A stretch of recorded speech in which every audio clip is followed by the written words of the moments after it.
بسم الله الرحمن الرحيم. أهلا بحضراتكم في حلقة جديدة من حلقات مقالات العلمانيين. طبعا دي سلسلة تانية، لحد يفتكر إن هي نفس سلسلة مقالات الملحدين. لا، دي سلسلة ودي سلسلة تانية.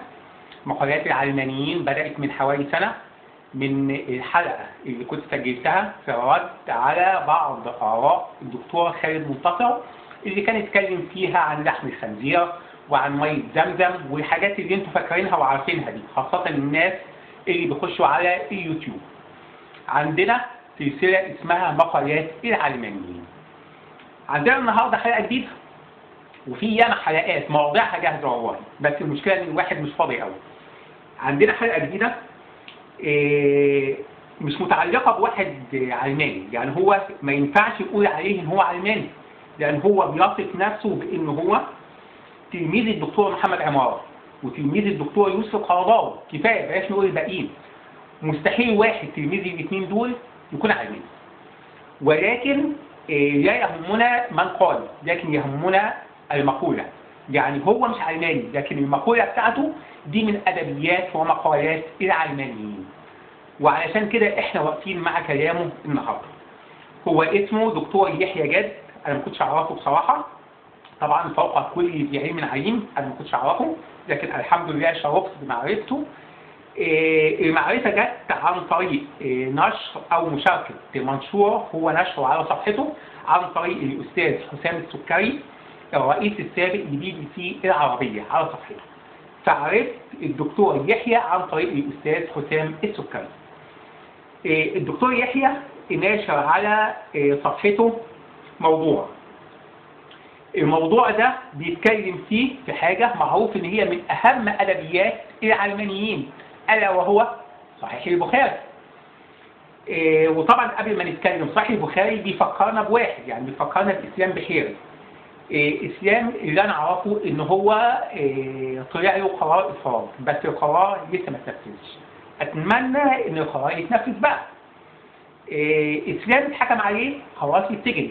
اسلام اتحكم له خلاص الحكم يتنفذ ويطلع، على اساس ان الفكره تتواجه بالفكره. اسلام عنده فكره ما، خلاص تتواجه بالفكره. هو تقول عندي كذا ولقيت كذا، خلاص احنا نرد عليه. اسلام ما اتسجنش عشان بيقع في البخاري او بيتكلم عن البخاري ومسلم. اسلام اتسجن عشان بيشتم في السلف الصالح، اللي الناس دول بالنسبه لنا حاجه كبيره جدا جدا. اما كون ان اسلام او غير اسلام يطلع يقول البخاري او غير البخاري في خطأ ما، ماشي، نحترمك ونحترم فكرك. هو هيطلع يتكلم واحنا هنطلع نرد عليه في حوار راقي في مجتمع منفتح.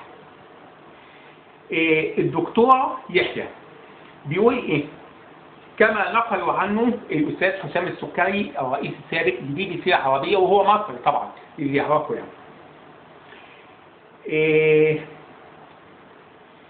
بيبدأ الأستاذ حسام السكري كلامه في الأول قبل ما يعرض كلام الدكتور يحيى. بيقول: أجمعت الأمة على أن البخاري أصح كتاب على وجه الأرض بعد كتاب الله، وحاطط علامة تعدد. فما أقبح وأشنع وأكذب هذه الأخيرة على شهرتها العرض. تمام؟ الجواب بيتقري من عنوانه. بعد كده سنطرنا إحنا في الدكتور يحيى جاد. نشوف الدكتور يحيى بيقول إيه. بيقول: سألني، مين هو أي حد؟ سألني ما حقيقة قولهم أجمعت الأمة على أن أصح كتاب بعد كتاب الله صحيح البخاري. والجواب هو جواب الدكتور يحيى جاد. بيقول: أولا، وطبعا في أولا وثانيا لحد ثالثا. أولا، نحن لا نسلم أصلا بقضية الإجماع أصوليا، ده من أوله. تمام؟ فنحن نشكك بل نقدح، ده كلامه، بل نقدح في الإجماع، في إمكان وقوعه ابتداء، وفي العلم به إذا وقع، وفي حجيته إذا علم. تمام؟ الكلام ده لازم يكون هنا معاه وقت. أولا في إمكان وقوعه ابتداء، وفي علم به إذا وقع، وفي حجيته إذا علم. طبعا كلام مكلكع وكده، يعني أنا هفهمه لكم. اللي قروا المقالين بتوعي اللي انا كنت نشرتهم من فتره قريبه على صفحه مقالاتي جريده الشروق بعنوان كيف ندرس الفقه لطلابنا. كلمه طلابنا مش لازم نكون اساتذه جامعه، اي حد احنا نعلمه فقه. نقعده كده ونعلمه حاجه في الفقه. من اهم الحاجات اللي انا قلتها ان المفروض الناس المعلمين سواء كانوا شيوخ في الجوامع او اساتذه جامعه او مدرسين في المعاهد الازهريه او حتى مدرسين دين في التعليم العام، انه ما ياخدش الكلام على عواهنه كما لو كان هو نفسه مش فاهمه، او اللي يضع منهج ما ينقلش من الكتب القديمه الكلام زي ما هو من غير ما ينقحه. هو ده اللي حصل هنا. بيتكلم في اجماع في امكان وقوعه ابتداء وفي العلم به اذا وقع وفي حجيته اذا علم. اي واحد عاش في القرن العشرين او في القرن الحادي والعشرين ما يقولش الكلام ده. على اساس ايه؟ اولا في العلم به اذا وقع، دي النقطه الثانيه. المفروض ان العالم بقى قريه صغيره، لو حصل اجماع كل الدنيا هتسمع فيه في وقتها. ده بالعكس، ده الناس هتشوف العلماء وهم قاعدين بيتناقشوا في نفس اللحظه على الهواء مباشره. فما حدش يجي في القرن الحادي والعشرين يقول انا بقدح في الاجماع في العلم به اذا وقع. العالم بقى قريه صغيره، لو حصل اجماع الناس هتعرف في نفس اللحظه. دي اول نقطه. النقطه اللي قبلها في امكان وقوعه ابتداء، لا ده في اجماعات كتير حصلت. انت مش عايش في الدنيا؟ ايام زمان كان عدد المذاهب، دلوقتي في 4 مذاهب. لا، ايام زمان كان ما لا يقل عن 12 مذهب، كان في مذاهب كتير. الامام الليث بن سعد كان ليه مذهب بس اتباعه انقرضوا. الامام الاوزاعي كان ليه مذهب، اتباعه عاشوا لقرنين من الزمن 200 سنه، بعد كده اتباعه انقرضوا، وهكذا. كان في مذاهب كتير. كان صعب جدا ان علماء كل المذاهب دي ان هم يجتمعوا على راي في مساله، كان صعب جدا. وعشان كده كان بيقال في كتب اصول الفقه القديمه صعب او مستحيل ان يكون في اجماع ان الناس تجتمع على راي. انما في العصر الحالي حصل اجماعات كتير. من ضمن الاجماعات اللي حصلت الاجماع على اباحه نقل الدم. في عالم طلع وقال ان انا بحرم نقل الدم، ما حصلتش. في اجماع على اباحه نقل الدم، اهو اجماع اهو تمام ومعلوم وكل الناس عارفه كده. اللي خالف الاجماع اتكلم بس في نقطه لو واحد اتنقل له دم لمراته او العكس، هل هي تحل ليه على اساس ان هو قاس نقل الدم على الرضاعه، يعني قال ما هو ده زي ده، ان ده برضه بينبت لحم فقط. لكن وطبعا ده يعني جماهير العلماء ردت عليه وايه وخطأته في الكلام بتاعه. لكن نقل الدم في اجماع على اباحته. طيب اطفال الانابيب في اجماع على اباحه اطفال الانابيب، محدش خالف تمام. طيب فوائد البنوك اللي هي ان البنك يديلك مبلغ مسبقا، تتفقوا ان انت اول ما تحط فلوس في البنك يقول لك انا هديلك مثلا على ال100 وليكن 9 جنيه من غير ما يشغلها، من غير ما يتاجر فيها. في اجماع على كده. هتقول لي فلان وفلان، فلان وفلان ده الاجماع انعقد من غيره، وده كده اصوليا يقال عنه خالف الاجماع، خالف الاجماع، لكن في اجماع. اذا في اجماعات كثيره جدا جدا حصلت في العصر الحديث. فحته امكان وقوعه ده الكلام ده كلام قديم من اكثر من 1000 سنه. الحاجه الثانيه في العلم به اذا وقع ده كلام قديم من اكثر من 1000 سنه. في حجيته اذا علم. ما فيش عالم اتكلم سواء من القدماء او المحدثين اتكلم في حجية الاجماع. الكل قال الاجماع حجه. هو اللي خالف في ايه؟ او اللي ناقش او اللي اعترض او اللي امتعض قال ايه؟ قال اجماع. هل هو قطعي ولا لا؟ يعني ايه قطعي؟ يعني هل يكفر من لم يتبعه ولا لا؟ بس انما حته الاجماع حجه. الاجماع هو ثالث دليل في مصادر التشريع الاسلامي بعد القران والسنه. دي ما فيهاش كلام.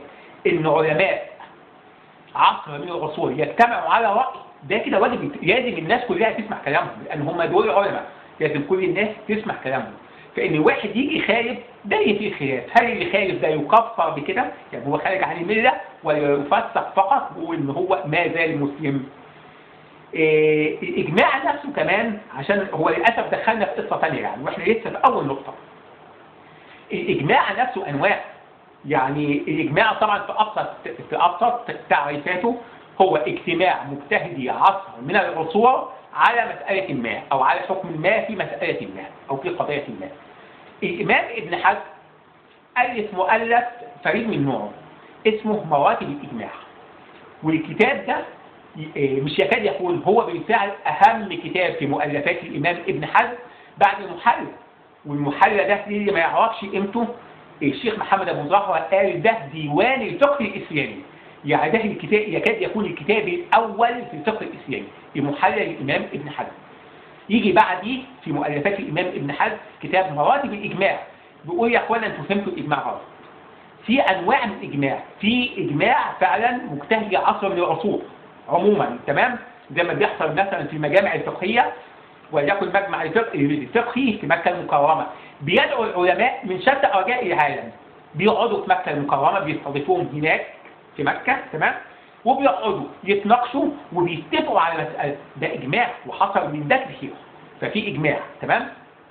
بيقول في اجماعات ثانيه زي اجماع علماء مذهب من المذاهب، ده اجماع بس اجماع لعلماء المذهب ده فقط.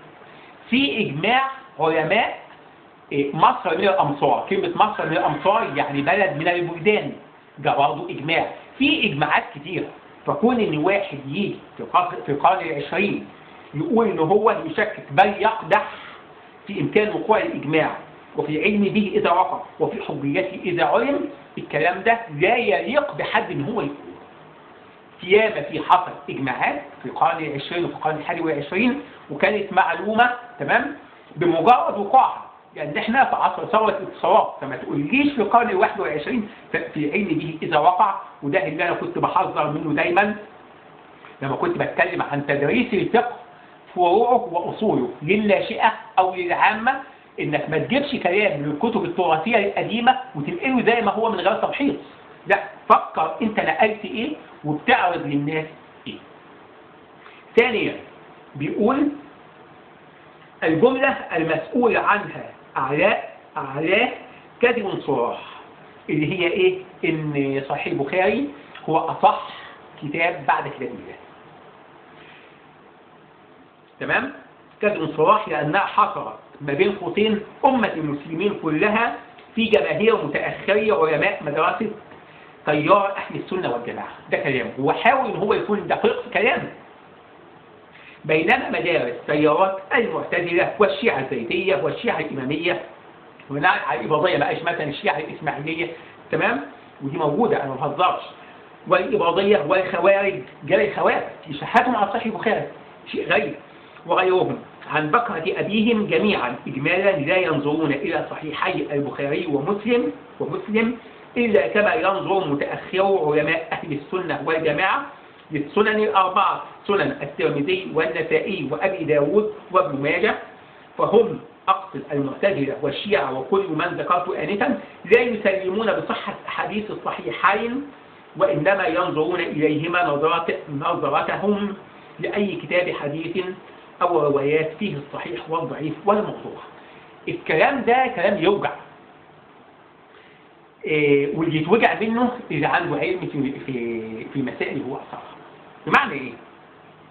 حتة حصرت أمة المسلمين كلها في جماهير متأخرة علماء مدرسة تيار أهل السنة والجماعة. طب ما هو السواد الأعظم من المسلمين من يوصفون بأنهم مسلمون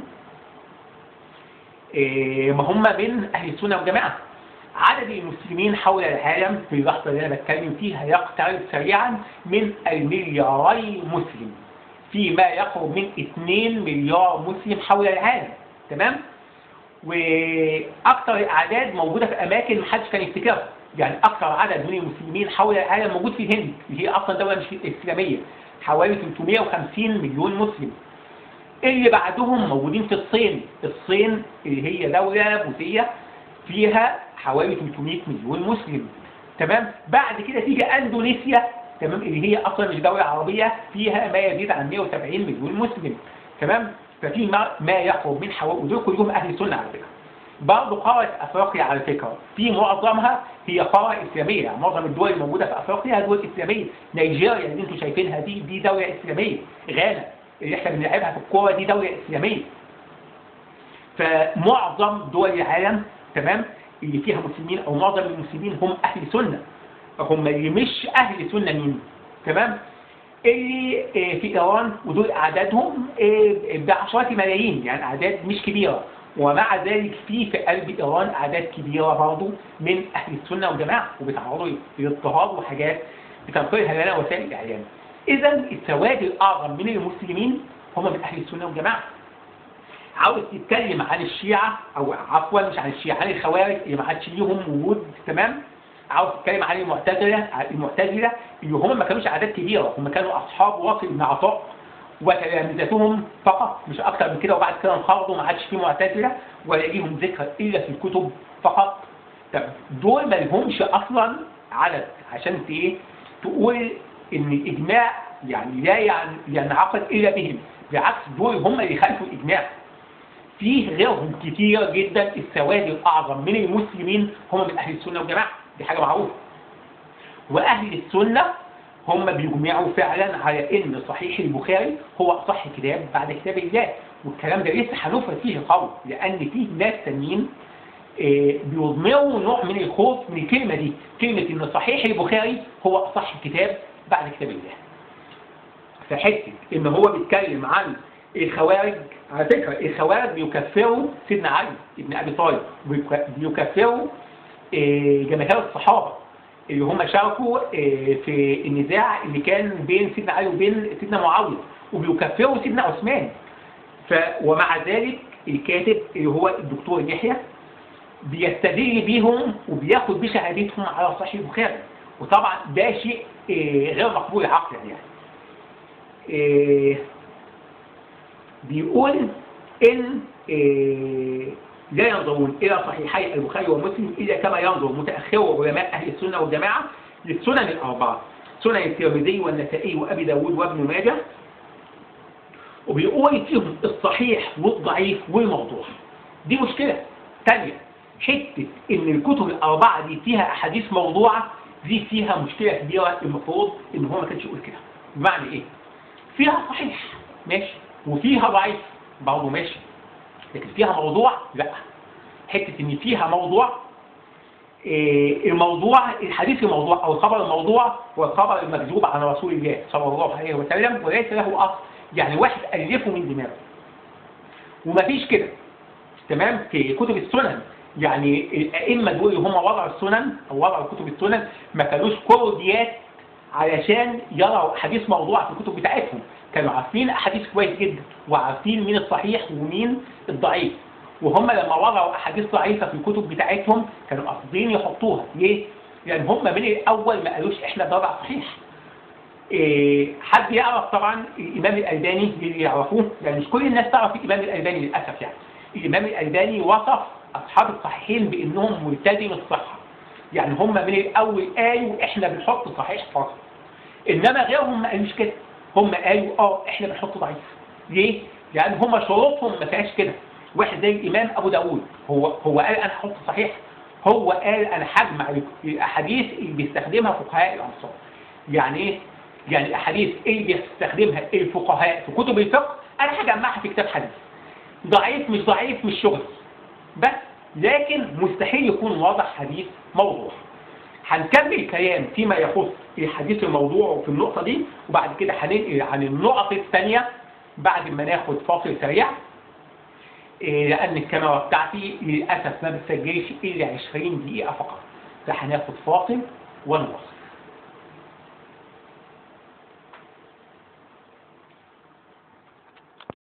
بسم الله الرحمن الرحيم. أهلا بحضراتكم في الجزء الثاني من حلقتنا النهارده من سلسلة مقالات العلمانيين. كنا في الجزء الأولاني خلصنا كلامنا أو قطعنا كلامنا قبل ما ناخد فاصل في الحديث الموضوع أو الخبر الموضوع، واللي الدكتور يحيى الباحث الدكتور يحيى جاد اتهم أصحاب السنن إن هم واضعين أحاديث موضوعة في الكتب بتاعتهم، تمام؟ وقلت ان مستحيل الناس دي يكونوا كورديات للدرجات ان هم يضعوا احاديث موضوعه في الكتب بتاعتهم. الحديث الموضوع كان معروف، وكان معروف الخبر اللي ملوش اصل، وكان معروف الخبر اللي هو ملوش اسناد، ملوش اي اصل، وكان معروف مين هم الوضاعين بالاسم في سلسله الاسناد، والاحاديث الموضوعه كان معروف ايه هي. وعشان كده كان في كتب مؤلفه لحصر الاحاديث الموضوعه، تمام؟ منهم اللي ألف كده زي الإمام ابن الجوزي، ومنهم اللي تدارك أخطاء الإمام ابن الجوزي زي الإمام السيوطي في كتابه اللآلئ المصنوعة في الحديث الموضوع. والإمام ابن الجوزي على فكرة في طبعا معروف أي حاجة في بدايتها بتكون بدائية بعد كده بتخش عليها التحسينات. فالإمام ابن الجوزي في كتابه الموضوعات أخطأ خطأ الحافظ ابن حجر العسقلاني يعني كان يعني بيسخر من الخطأ ده. إزاي الإمام ابن الجوزي بيغلط الغلطة دي؟ هو قال إيه؟ قال الإمام ابن الجوزي حصر 17 حديث موضوع في مسند الإمام أحمد. تمام؟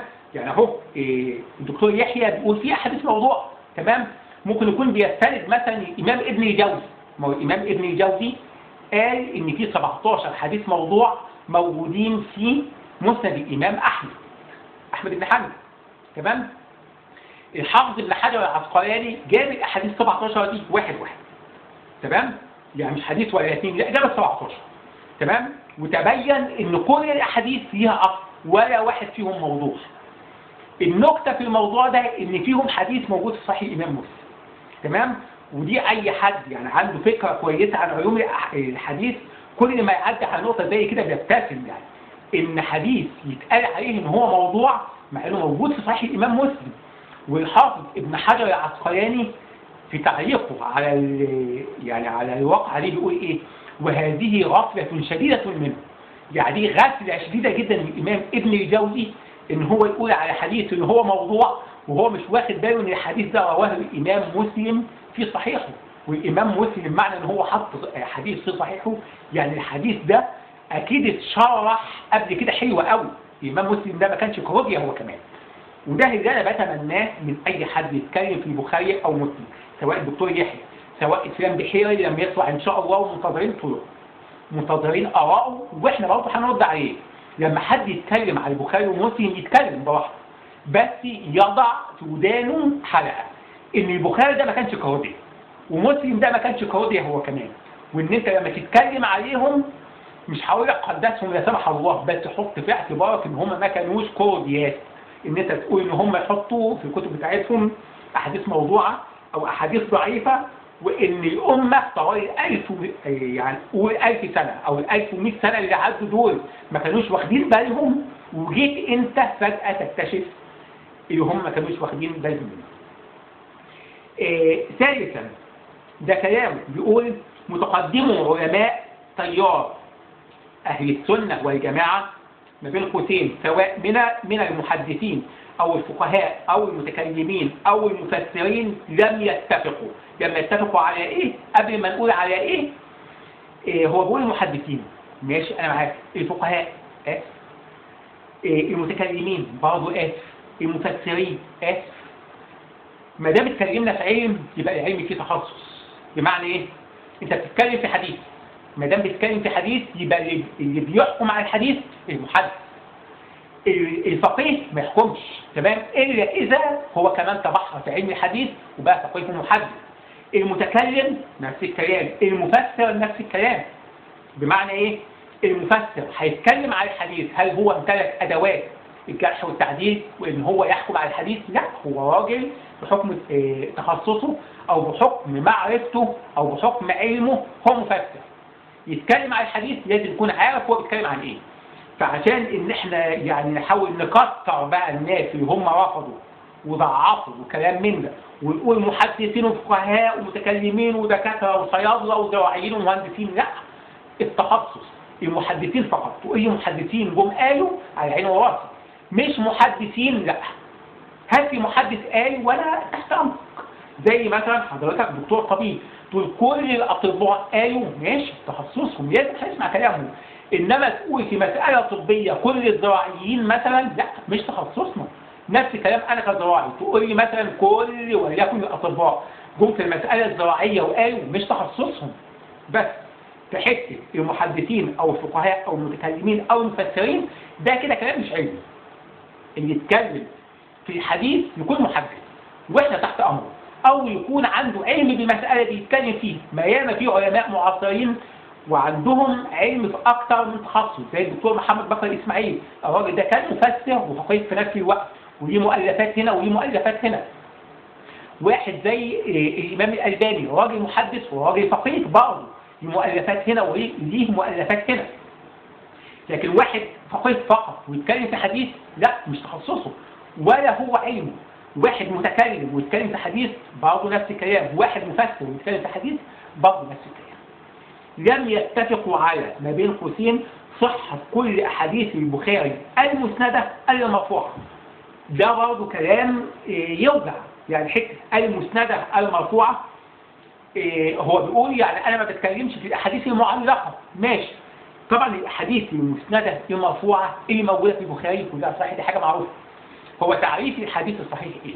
تعريف الديفينيشن بتاع الحديث الصحيح هو الحديث المسند، هو المسند هو الذي رواه العدل الضابط عن العدل الضابط من مبدئه إلى منتهاه وأن يكون خاليا من الشذوذ والعلة.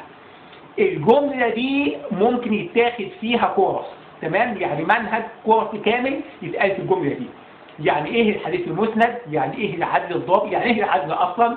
يعني ايه الضابط؟ يعني ايه العدل الضابط عن العدل الضابط؟ هل قال له حدثنا ولا قال له اخبرنا؟ طب طرق التحمل ايه؟ تمام؟ لان اخبرنا دي ليها معنى ثاني خالص غير حدثنا، تمام؟ او انبأنا، تمام كده؟ ومن مبدئه الى منتهاه. طب مبدئه دي في انهي طبقه؟ طب منتهاه ده في انهي طبقه؟ تمام كده؟ وأن يكون خاليا من الشذوذ والعلة. طب الشذوذ ده تعريفه إيه وأنواعه إيه؟ العلة دي علم قائم بذاته اسمه علم علل الحديث، دنيا. الحديث ده دنيا، وعشان كده أنا كنت بعتب على إسلام بحيرة إن هو يقول علم الحديث ده محتاج فترة قريبة أو فترة قليلة جدا والواحد يلمه على بعضه. ده علم تفنى فيه الأعمار والواحد ما يجيبش آخر علم الحديث ده. وعشان كده بتمنى اللي يتكلم يكون عارف هو بيتكلم في إيه. هو بيقول مرويات مسندة مرفوعة في صحيح البخاري ضعف الكثيرون. هنشوف مين هم الكثيرون دول، سواء كان ذلك قبل البخاري نفسه أو بعد. تمام؟ حيث إن أكثر مرويات البخاري في صحيحه كانت متداولة وشائعة بين أهل الرواية والعلم والفقه قبل أن يجمع البخاري صحيحه، وكثير منهم انتقد ورد وضعف عددا منهم، سواء قبل أن يجمع البخاري صحيحه أو بعده. شوف يا سيدي الفاضل، سواء اللي كاتب الكلام ده أو أي حد قرأ الكلام ده أو أي حد لسه هيوصل له الكلام ده، خد لك معلومة. حتة إن فيه ناس ضعفوا أحاديث في البخاري أو انتقدوا أحاديث في البخاري حصل، تمام؟ بس تتكلم يعني حط كلام في سياقه. بمعنى إيه؟ واحد زي الإمام الدارقطني ما هو ضعف 200 حديث، تمام؟ اهي معلومه اهي احنا عارفين، ما احنا عارفين ان الامام الدارقطني ضعف 200 حديث او انتقد 200 حديث، تمام؟ طب ال 200 حديث دول ايه اللي حصل؟ جه الحافظ ابن حجر العسقلاني في مقدمه فتح الباري اللي هي اسمها هدي الساري، تمام؟ جاب الحديث دول حديث، يعني مش قال مثلا انا هجيب عينه عشوائيه، لا، جاب ال 200 حديث دول حديث، وشاف الإمام الدارقطني بيقول إيه في كل حديث ورد عليه، تمام كده؟ فمش كل واحد ينتقد نقول ينتقد، ما هو انتقد به اللي رد عليه وقال له أنت غلطان، أنت بتتكلم في إيه؟ تمام؟ ده واحد زي الإمام الدارقطني، تمام كده؟ طيب فيه رجال أو اللي هم رجال الحديث أو رواة البخاري أو رواة مسلم، تمام؟ رواة البخاري بالذات لأن هو اتكلم في البخاري، تمام؟ رواة البخاري في ناس فيهم ضعفوا، تمام؟ طب اللي ضعفوا دول هل في علم بيهم؟ هل في حصر؟ ايوه في حصر. فين الحصر ده؟ في نصر المقطع اللي انا قلت عليه، الحافظ ابن حجر العسقلاني. وعلى فكره الحافظ ابن حجر العسقلاني ده مصري، اتولد وعاش ومات في مصر. والمعلومه اللي الناس ما تعرفهاش ان هو قعد 12 سنه متواصله هو امام وخطيب او جامع عمرو بن العاص. جامع عمرو بن العاص اللي هو في مصر القديمه كان إمامه وخطيبه لمدة 12 سنة متواصلة الحافظ ابن حجر العسقلاني، يعني راجل بلدياتنا ومننا وعلينا. الراجل ده في مقدمة فتح الباري جاب الناس اللي انتقدوا من رجال البخاري، يعني هم رواه، جابهم واحد، يعني برضه ما قالش عينة عشوائية، واحد، وبعد كده رتبهم على حروف المعجم. ما كانش فيه كمبيوترات في عصره، لكن عرف يرتبهم على حروف المعجم، اللي اسمه بيبدأ بحرف الألف واللي اسمه بيبدأ بحرف الب وهكذا لحد حرف الياء. وكل واحد جاب كل الكلام اللي اتقال فيه، كل القطط الفضفاضه اللي طلعت فيه، ورد على الكلام ده، وكلام مضحك. يعني منهم واحد مثلا اسمه المنهال بن عمرو، انا فاكر اسمه كويس. المنهال بن عمرو ده اللي راح يسمع منه احاديث ما رضيش ياخد منه احاديث. ليه؟ لانه سمع ناس بتغني جوه بيت المنهال بن عمرو، فالراجل ده شايف هو بيسمع اغاني فمش هسمع منه احاديث. هل دي حجه؟ ناس تانيين مثلا ما كانش بيؤخذ منهم الحديث عشان كان بيقروا الاحاديث وهم واقفين مش وهم قاعدين، لان معروف ان الواحد وهو قاعد بيكون مطمئن اكتر من وهو واقف. اسباب لا تذكر في تضعيف رجال صحيح البخاري، وعشان كده يعني كان بيقال عن منهج المنتقدين لرواة الحديث في صحيح البخاري ان المنتقدين دول هل هم عاوزين ملائكه مثلا ولا عاوزين ايه؟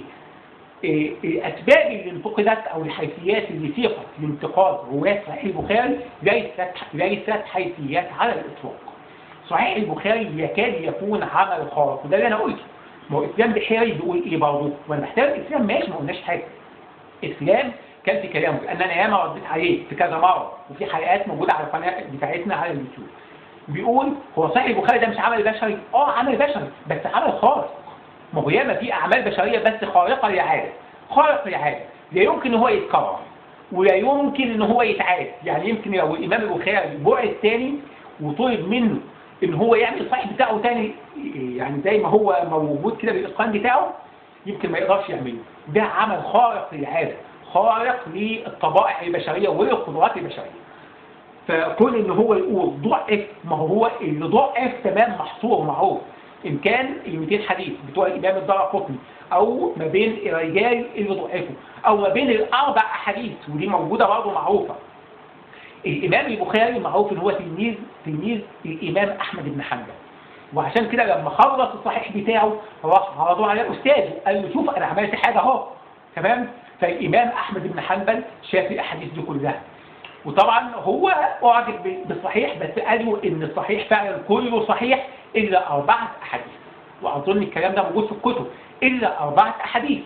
فممكن ناس تيجي تقول اهو ما الامام احمد بن حنبل ضعف 4 احاديث في صحيح البخاري. انا معاك تمام. شوف اللي جه بعد كده بقى، ما انت ما تاخدش الكلمه وتطلع تجري، لا شوف اللي جه بعد كده قال لك ايه؟ ال4 احاديث اللي ضعفهم الامام احمد دول مش احاديث ضعيفه.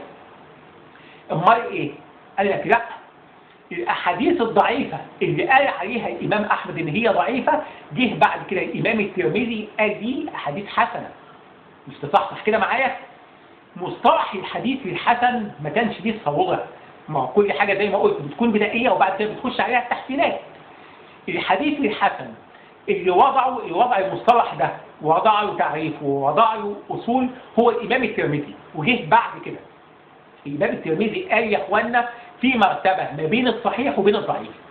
هو اللي ضعيف وهو لسه ما توفرتش ليه الشروط بتاعت الصحيح، وهو الحديث الحسن تمام. قال الاحاديث ال4 احاديث اللي الامام احمد قال عليها ان هي ضعيفه، هي ضعيفه لان هي مش صحيحه تمام، لكن هي مش صحيحه، هي احاديث حسنه. وبعد كده بدراسه الاحاديث دي تبين بعد كده ان في مصطلح موجود في علم مصطلح الحديث اسمه الشواهد والمتابعات تمام. الشواهد يعني في احاديث ثانيه تشهد الحديث ده بترفع من درجته، لو هو ضعيف بترفعه لحسن لغيره، لو هو حسن لغيره بترفعه لحسن لذاته، لو هو حسن لذاته بترفعه صحيح تمام، بترفعه درجه. شواهد ومتابعات، الشواهد والمتابعات بترفع الاحاديث لدرجه صحيح.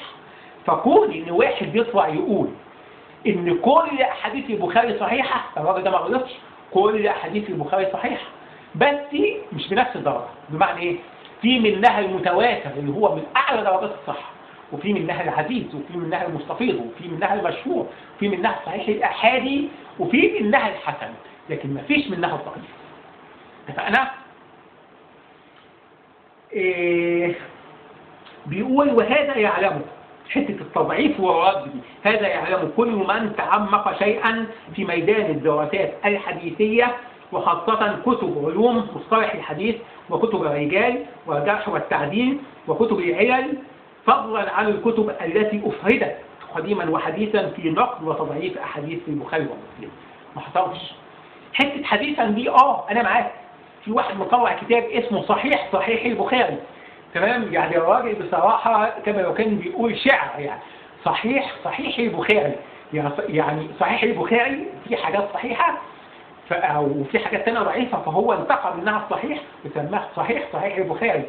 والشيخ ابو اسحاق الحويني وانا شايف ان هو يكاد يكون الامتن علما في الصحيح، رغم ان انا ليا مؤلف في الرد عليه في مسائل فقهيه، لكن في الحديث ما حدش جريه. الشيخ ابو اسحاق الحويني كان بيضحك على كلامنا، بيقول صحيح البخاري هي وصلت لكده. في العصر الحديث في ناس فعلا مش عارفين ايه البخاري، مش عارفين البخاري ده على ايه، مش فاهمين حديث من اساسه. فقال لك صحيح البخاري. في ناس بينتقدوا وهم مش عارفين، وعادي ما يعرفش يقول عادي. لكن قديما ما حصلتش. قديما كل ان واحد مصنف عفوا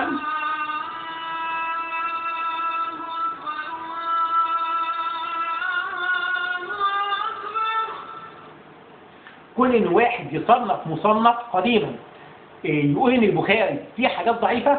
البخاري ده من ساعه ما وضع الصحيح بتاعه، والصحيح ده موجود على مائده التشريح كده او على منضده التشريح، الناس بتحاول تدوره على غلطه مش عارفين.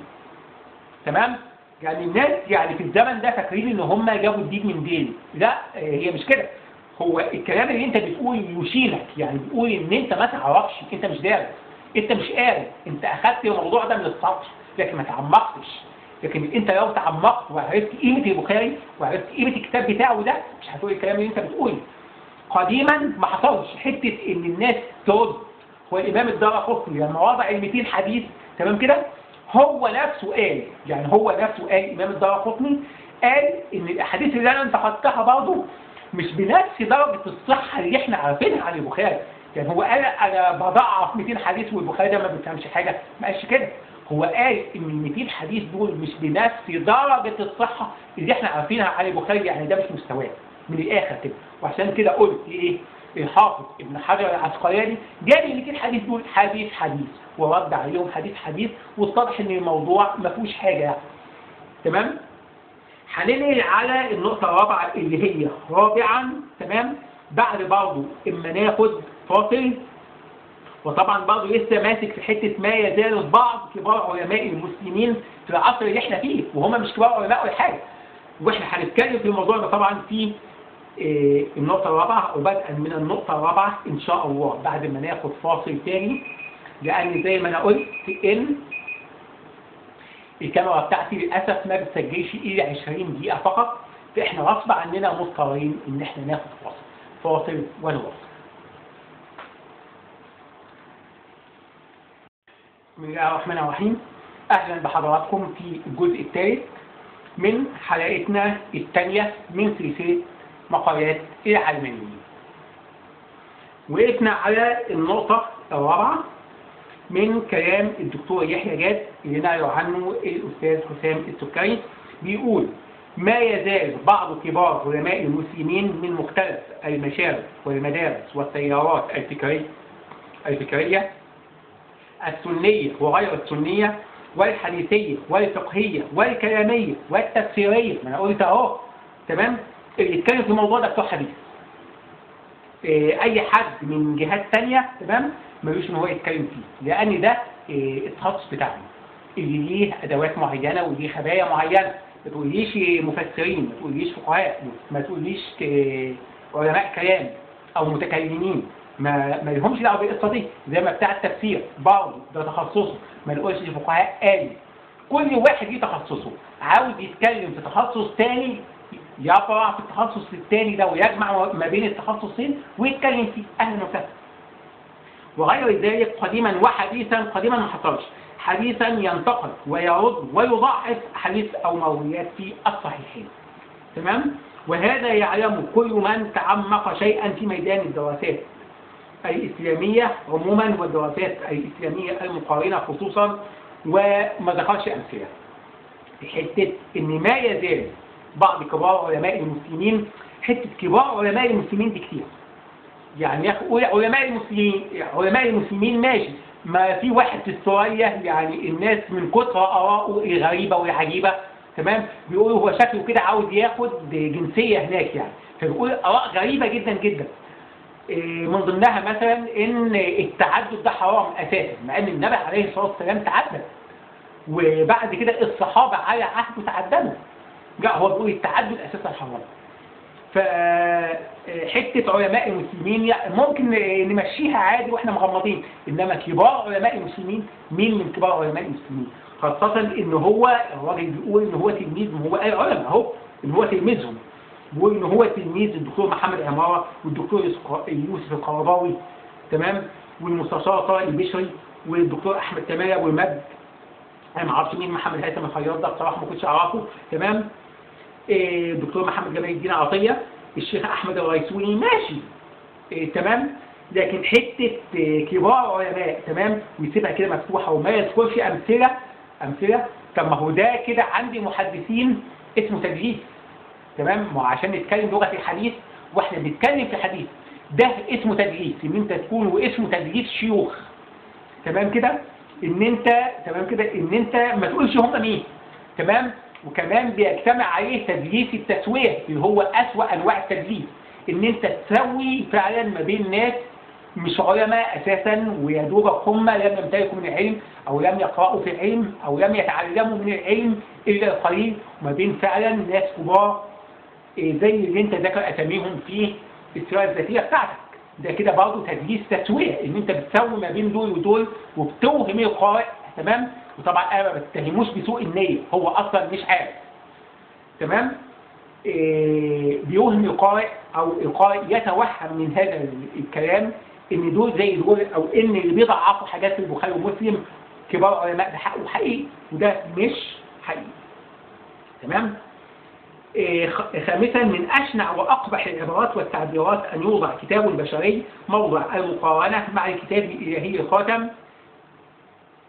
حيث كيف يجوز في ميزان العقل المسلم أن يوازن أو يقارن فعل البخاري البشري في رواية وتصحيح الأحاديث بالفعل الإلهي في حفظ الله لكتابه. حط علامة استفهام على السن ده سؤال، وحط علامة تعجب برضه علشان على أساس إن هو يقول إن دي حاجة غريبة. وكيف يمكن أصلا تصور أن يوضع كتاب بشري أيا من كان مؤلفه وأيا ما كان محتواه على مسطرة واحدة مع كتاب الله المجيد، بحيث ينزل هذا الكتاب البشري درجة ويصعد كتاب الله درجة. وعليه فمن شاء أن يقول العبارة أعلاه فليقل البخاري أصح كتاب مرويات عن النبي عليه الصلاة والسلام عند جل يعني معظم، ده كلام عند جل علماء مدرسة تيار أهل السنة والجماعة. وقول جل احتراز، لأن من علماء هذا التيار سواء قبل وجود صحيح البخاري أو بعد وجوده من يقدم موطأ مالك، تعالى بقى في إيه؟ من يقدم موطأ مالك عن المسند المرفوع منه على ما عداه بإطلاق وتعميم، كما أن منهم من يقدم صحيح مسلم على صحيح البخاري سواء بإطلاق تعميم أو باعتبارات دون أخرى. وليس أجمعت الأمة على أن البخاري أصح كتاب على وجه الأرض بعد كتاب الله، فما أقبح وأشنع وأكتب هذه الأخيرة على شهرتها العريضة. لا، الكلام ده كده معلش يترد عليه ويترد عليه حلو قوي. ليه؟ أول حاجة حتة أن يوضع كتاب البشري موضع المقارنة، محدش وضعه موضع المقارنة. وعلى فكرة هو حط الكلام ده على صفحته على فيسبوك، وناس كتير قوي ردوا على النقطة دي، يعني ناس كتير قوي سابوا كل حاجة وردوا على النقطة دي، قالوا هو مين اللي يقارن؟ محدش قارن. الموضوع ما فيه إن الناس بتقول كتاب الله هو المقياس، إن هو الصحيح المطلق، تمام؟ أول حاجة تيجي بعد كده في كتب البشر هو صحيح البخاري. هي الناس ما غلطتش والناس ما قارنتش، كل ان انت بتقول الناس بتقارن ده غلطك انت. ما حدش قارن ما بين ده وده. الموضوع ما فيه في مسألة الخوف من كلمة ان صحيح البخاري هو اصح كتاب بعد كتاب الله، دي بيخاف منها اصلا الناس اللي على الديانات الثانية. ليه؟ بيكون مؤلم بالنسبة لهم ان يقال ان صحيح البخاري اصح من التوراة، ان كتاب بشري اصح من التوراة اللي هم فاكرينها كتاب سماوي، تمام؟ وهي فعلا كتاب سماوي، لكن اللي كانت نزلت على سيدنا موسى مش اللي موجوده دلوقتي، واللي احنا كمسلمين عقيدتنا فيها ان هي محرفه.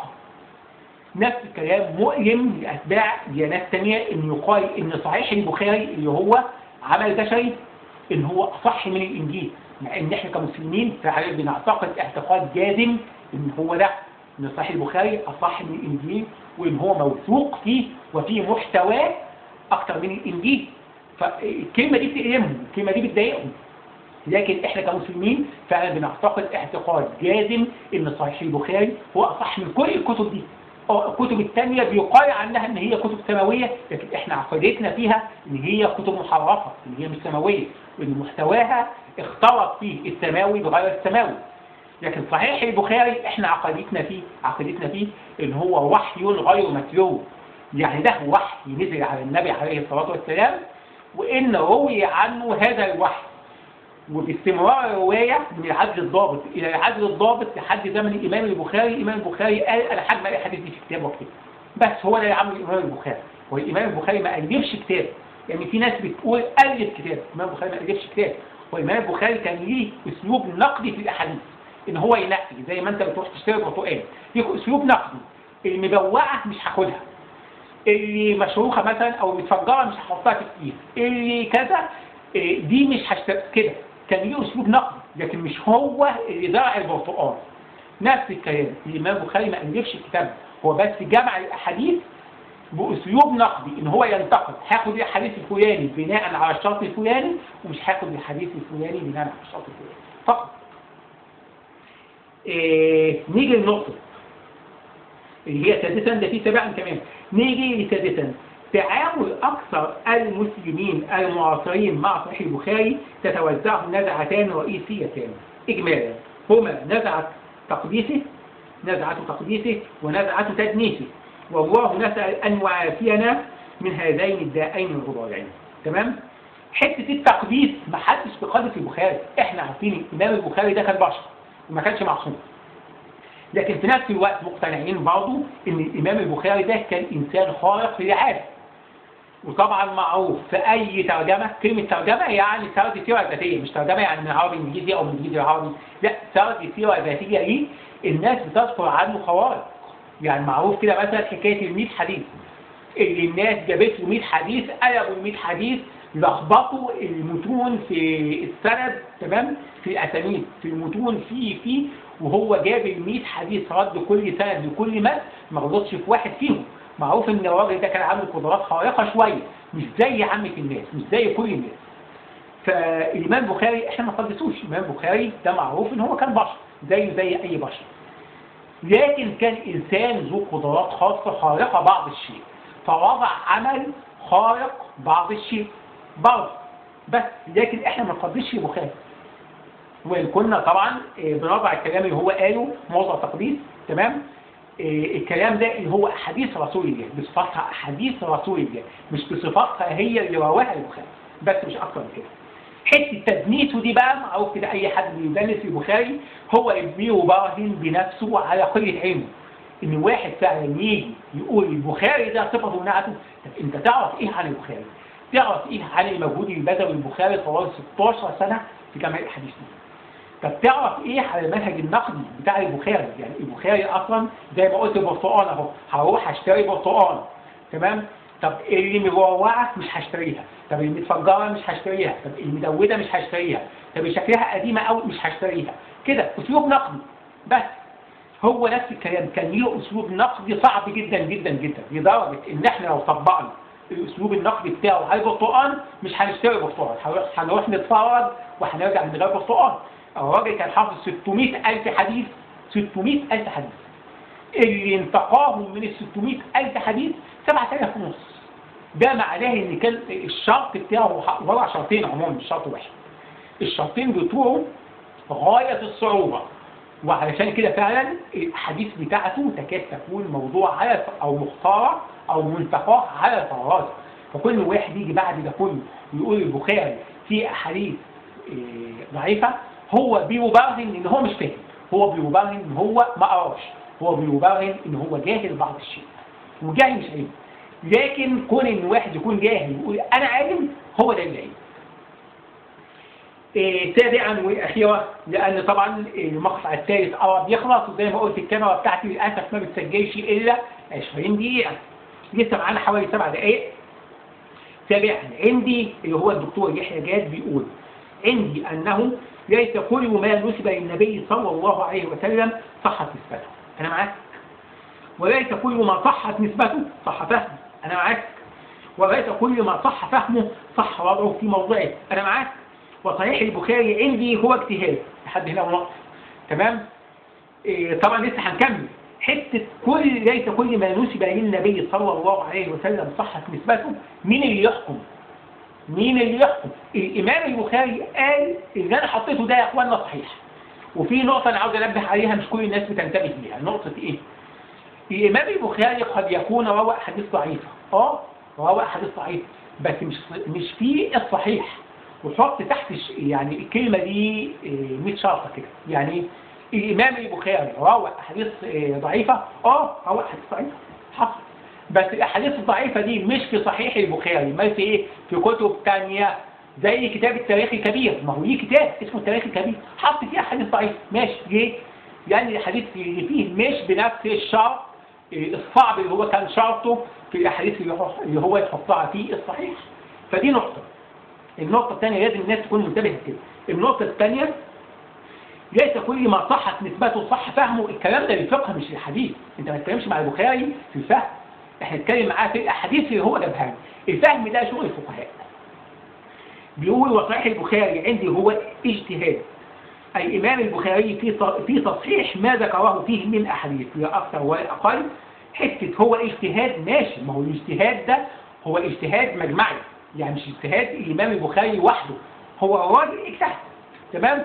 جه اللي بعديه ناس ما لهمش اول من اخر اقروه على الاجتهاد بتاعه ده.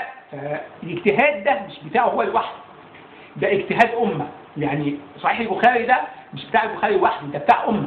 يعني ياما ناس جم بعديه واقروه قالوا صح البخاري ده كان بيتكلم صح، وجه واحد تاني قال البخاري ده كان بيتكلم صح، وجه واحد رقم 100 قال البخاري ده كان بيتكلم صح، وجه واحد رقم 1000 قال البخاري ده كان بيتكلم صح، وجه واحد رقم مليون ايوه البخاري ده كان بيتكلم صح. اذا صحيح البخاري ده مش شغل البخاري وحده، ده كان شغل البخاري ساعه ما البخاري حطه بس.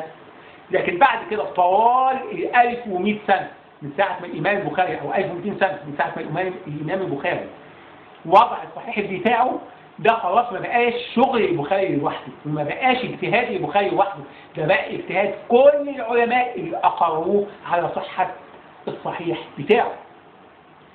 نيجي لاخر نقطه اللي هو اتكلم فيها حته ان هو بيقول ايه، ودي عديناها بس طبعا ليها وقت قبل ما نختم. بيقول فيه اللي بيقدم موطأ الامام مالك، وبيقول اعني المسند المرفوع منه. ليه؟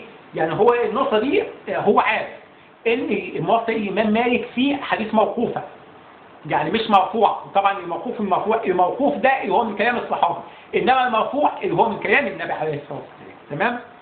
فبيقول اللي بيقدم موطأ الامام مالك على صحيح البخاري. حته ان موطأ الامام مالك ان هو من اعلى كتب الحديث صحه، انا معاك فعلا ده. وعشان كده في مصطلح في ترتيب كتب الحديث بيرتب درجات، في الدرجه الاولى او مش فاكر الكلمه الثانيه، بس الدرجه الاولى، الدرجه الثانيه، الدرجه الثالثه، الدرجه الرابعه، في 4 درجات. الدرجه الاولى فيها 3 كتب بس اللي هم صحيح الامام البخاري وصحيح الامام مسلم وموطأ الامام مالك. دي يعني الكلام ده مش غلط، موطأ الامام مالك من كتب الدرجه الاولى. لكن كون ان حد بيقدم الكلام ده قبل ما يوضع صحيح البخاري، ولازم الناس تكون فاهمه كده كويس. ليه؟ لان الامام مالك اول ما وضع الكتاب بتاعه هو برضه قال الكتاب بتاعي كله صحيح، ما هو قال كده، وفي الاول حط فيه 10000 حديث للناس اللي ما تعرفش، وكل سنه كان بيشيل منه احاديث مش عاجباه، يعني مش عاجبه السند بتاعها او المتن بتاعها، مش عاجبه، ما حدش يفتكر ان هو مش عاجبه كلام النبي عليه الصلاه والسلام، لا، حديث مش عاجبه السند بتاعها او المتن بتاعها. لحد ما وصل في اخر لان الموطأ بقى فيه 2000 حديث بس، فكان فعلا ساعتها الموطأ كان اصح الكتب اللي موجوده على وجه الارض. لكن من بعد ما الامام البخاري وضع الكتاب بتاعه، لا ده بقى صح كتاب ومحدش عارف يجيبه من ساعتها، يعني محدش عارف يجيب المستوى بتاعه. الامام مسلم فيه ميزه، يعني تلميذ الإمام البخاري ومع ذلك ما تفوقش عليه. طب هو هنا بيقول إن فيه ناس بتقدم صحيح الإمام مسلم. فعلا في ناس بتقدم صحيح الإمام مسلم، ده اللي ما يعرفش يعني. أدينا يعني بنبسط علم الحديث اللي ما يعرفش، لأن معروف إن هو علم صعب وتقيل، بنبسطه. الإمام مسلم في ناس بتقدم صحيح الإمام مسلم على صحيح الإمام البخاري. في إيه؟ مش في الصحة. اوعى تتخدع بالكلمة دي. اوعى حد يقول لك إن صحيح الإمام مسلم أصح من حديث الإمام البخاري. لا. هي الناس اللي بتقدم صحيح الإمام مسلم على صحيح الإمام البخاري في نقط معينة. في إيه؟ أولا في النظام. ليه؟ بيقول لك إن الإمام مسلم منظم جدا جدا. كل حديث وضع له عنوان لوحده، غير الإمام البخاري كان ممكن يحط لك عنوان ويحط تحته 100 حديث. تمام؟ لحد ما جه الحافظ ابن حجر العسقلاني نظمه شويه. انما الامام مسلم من ساعه ما الف الكتاب بتاعه كل حديث حاطط له عنوان، كان منظم جدا جدا جدا. فالناس كانت بتفضل الامام مسلم عن الامام البخاري في النقطه دي فقط. اما في الصحه معروف الامام البخاري، الامام مسلم نفسه هو اللي اعترف له كده، هو اللي اعترف له ان كتابه اصح منه. ولما كان بيقابله كان دايما بيقول له دعني اقبلك بين عينيك يا استاذ الاستاذين، يعني يا استاذ الاساتذه. هو مين فينا يجيبك؟ ده اللي كان بيقوله الامام مسلم والامام البخاري، في حته ان الامام مسلم مقدم على الامام البخاري في النظام بتاعه بس مش اكتر من كده. اما في الصحه فالامام البخاري معروف ان هو اللي مقدم. وعشان كده لما جه الحافظ ابن حجر العسقلاني عمل حاجات كتيره جدا جدا في صحيح البخاري ما كانتش موجوده، من ضمنها نقطه النظام، ان هو نظمه وسمى ابواب وعمل حاجات كتيره جدا جدا ما كانش عملها الامام البخاري قبل كده. خلاص كده حته بقى، حته اقبح واشنع واكذب هذه الاخيره، تبين ان الكلام ده ما هو فعلا صحيح. حته ان الكتاب فعلا صحيح البخاري هو اصح كتاب بعد كتاب الله، وان اللي يجادل في حاجه زي كده مش هنصفه يا سمح الله بان هو يجهل، لان طبعا الكلمه اصلا فيها نوع من السب والقذف يعني. لا، هو بس مش قاري، مش فاهم ولم يحط علما بما يتكلم فيه. صحيح الامام البخاري هو اصح كتاب بعد كتاب الله موجود على وجه هذه الكره الارضيه، تمام؟